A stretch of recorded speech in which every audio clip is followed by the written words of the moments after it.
Hello one, this is Sumit Kumar. I hope आप लोग बहुत अच्छा होंगे और बहुत अच्छा मैथमेटिक्स कर रहे होंगे। अभी के वीडियो में हम लोग आईएसआई एमएथ 2025 का जो एग्जाम हुआ है उसका एग्जाम, उसका रिव्यू, क्वेश्चन पेपर कैसे थे, क्या पॉसिबल है कट ऑफ का, उसके बारे में हम लोग बातचीत करेंगे इस वीडियो में। मेरे पास दोनों क्वेश्चंस है, तो ये मतलब मॉर्निंग सेशन और आफ्टरनून सेशन का भी, प्लस जितने भी स्टूडेंट ने एग्जाम दिया है ऑलमोस्ट सभी से बातचीत हो गई है। तो एक कलेक्टिव, ये जो उसका एक समरी होगा, एक एवरेज फीडबैक वही मैं देने वाला हूँ।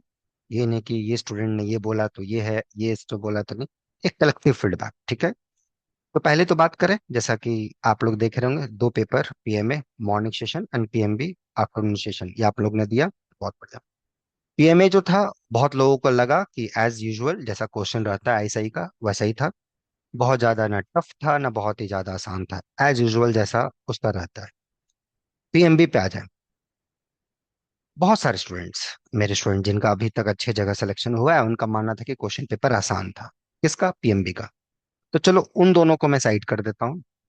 और बाकी लोगों का जो क्वेश्चन था, उनका था कि सर पिछले साल की तरह क्वेश्चन था, अब मुझे जैसा लेवल पिछले साल का था वैसा ही लगा, तो बहुत ज्यादा है नहीं। अब चूंकि मेरे पास क्वेश्चन है, तो इस बेसिस पे मैं आपको अब क्लियरली बता सकता हूँ कि क्वेश्चन का कैसा लेवल था। लेकिन ये उन सारे स्टूडेंट्स का फीडबैक है जिन्होंने दिया। कुछ स्टूडेंट ऐसे भी थे जिनका प्योर बहुत अच्छा नहीं था, उनके लिए पेपर उनको टफ लगा। तो हर कैटेगरी के स्टूडेंट्स थे। ऐसे स्टूडेंट जिनका फाउंडेशन अच्छा, उनको आसान लगा पेपर, और भले एक दो क्वेश्चन उन्होंने छोड़ा है बट उनको ये लगा कि सर टफ था, मतलब आज टफ था नहीं। दूसरे मॉडरेट लेवल पे रखे कि सर एज यूजुअल जैसा आईएसआई का रहता है वैसा ही है। और जो लोगों का फाउंडेशन अच्छा नहीं था उनके लिए टफ लगा। ये स्टूडेंट का फीडबैक है। अब मैं ट्राई करता हूँ कि अभी जो मेरे पास क्वेश्चन पेपर है उस पे मैं आपको क्या फीडबैक दे सकता हूँ। तो मैं पीएमबी का ही बातचीत करता हूँ, राइट। तो पीएमबी पे अगर मैं जाऊं, तो जैसे कि पहला क्वेश्चन है, infinitely many pairwise disjoint than subset of the close interval. इसके बारे में पूछा जा रहा है कि कोई अगर आपके पास इनफाइनाइट, आपको क्लोज इंटरवल 0 1 है, वहां आपको प्रूफ करना है कि there are infinitely many than subset which are disjoint. तो ये इक्विवेलेंस क्लास से आराम से आ जाता है। इसको जो लोगों ने कंस्ट्रक्शन कुछ देखा होगा तो वो, तो ये आसान, अगर आप पहले इस टाइप की चीजों को देख चुके हो तो। सेकंड क्वेश्चन में बात है, determine the number of elements of order 10 in the symmetric group S6। S6 में आपको फाइंड करना है 10 ऑर्डर का एलिमेंट। अब कितना बेसिक क्वेश्चन है, 10 ऑर्डर का एलिमेंट, एलसीएम 10 चाहिए, 2 5, तो मिनिमम 7 सिंबल आपको चाहिए। 7 है नहीं, 6 है, तो नो एलिमेंट्स ऑफ ऑर्डर 10, खत्म हो गया यहीं पर। ए, तो ये आसान क्वेश्चन हो गया, है ना, राइट। ए कोई स्क्वायर मैट्रिक्स है which real entry such that A square equal to A is A diagonalisable, A square equal to A over R diagonalisable. आसान, यस। इसको बहुत तरीके से आप दे सकते हैं, जो भी अप्रोच हो आपका। आर कोई कॉम्पिटेटिव रिंग है with unity such that every ideal of R is prime, then prove that R is field. ये अभी हमने इसका सॉल्यूशन दिया है। अच्छा मैं बता दूं, मैंने कुछ सॉल्यूशन भी दिए हैं, कुछ सॉल्यूशन मैं ये बता दे रहा हूँ, आप इसको जाके चेक कर सकते हो मेरे वीडियोस को, जहाँ मैंने सॉल्यूशंस दिया है। पीएचडी का भी सॉल्यूशन दे रखा है, ठीक है, तो आराम से करना, इसका मैंने सॉल्यूशन दे रखा है। ये प्रूफ सही, आसान, मतलब इसको मॉडरेट लेवल पे रखिए, उतना भी आसान नहीं है। रिंग थ्योरी जिन्होंने अच्छे से पढ़ा होगा, मॉडरेट टू टफ के लेवल पे मैं इसको रखता हूँ। एक एन एन क्रॉस मैट्रिक्स है सच that every eigen vector of A square is an eigen vector of A, then kernel of A equal to kernel of A square, and then for every non-zero complex number lambda, so that at least one of lambda or minus lambda is not an eigenvalue। ये भी question मॉडरेटी level पे है, आसान तो moderate पे बोल सकते हैं।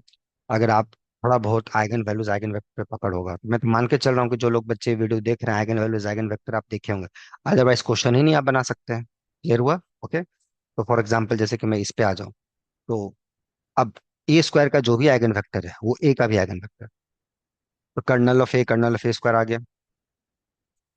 एंड हर नॉन जीरो, जो भी नॉन जीरो आप लोगे कॉम्प्लेक्स नंबर, अगर लैम्डा आइगन वैल्यू है तो माइनस लैम्डा नहीं होगा, एंड वाइस वर्सा। इसको कंट्रडिक्शन मेथड ऑफ कंट्रडिक्शन से जा सकते हैं, मान लीजिए दोनों है तो वहां से कंट्रडिक्शन प्रूफ कर दीजिए। अच्छा क्वेश्चन है, बनने वाला क्वेश्चन है, रियल का क्वेश्चन है। तो अभी तक जितना क्वेश्चन मिला है अलजेब्रा तक, 5 क्वेश्चन अच्छे क्वेश्चन, मतलब उसमें से 3 तो बहुत ही बेसिक, 2 थोड़े सोचने वाले। Let R be a continuous function such that a to b f x d x c to d f x d x less than equal to b minus a minus c minus d for all a b c d, prove that f is constant. तो बहुत methods हैं इसके approach करने के। You can prove that derivative is zero and something like that you can go through. अच्छा question है, moderate to tough में रखता हूँ। F a b to R के बीच में you have a sequence of functions defined in terms of polynomial times cos x plus e of minus n minus 1 sin x। तो बड़ा mix कर दिया क्वेश्चन इसने, पॉलिनोमियल के साथ समथिंग को ऐड करके गुना करके। एंड देयर आस्किंग कि प्रूव करो कि ये कन्वर्ज करेगा uniformly on closed and bounded subsets. And R में यूनिफॉर्मली कन्वर्ज तभी करेगा जब वो पॉलिनोमियल के एक्स और एक्स स्क्वायर के लीडिंग कोफिशिएंट जीरो होंगे। आप देखे होंगे अगर यूनिफॉर्म कन्वर्जेंस का डेफिनेशन आप देखे होंगे कैसे यूनिफॉर्म कन्वर्जेंस डिफाइंड होता है। ये question purely definition based question है।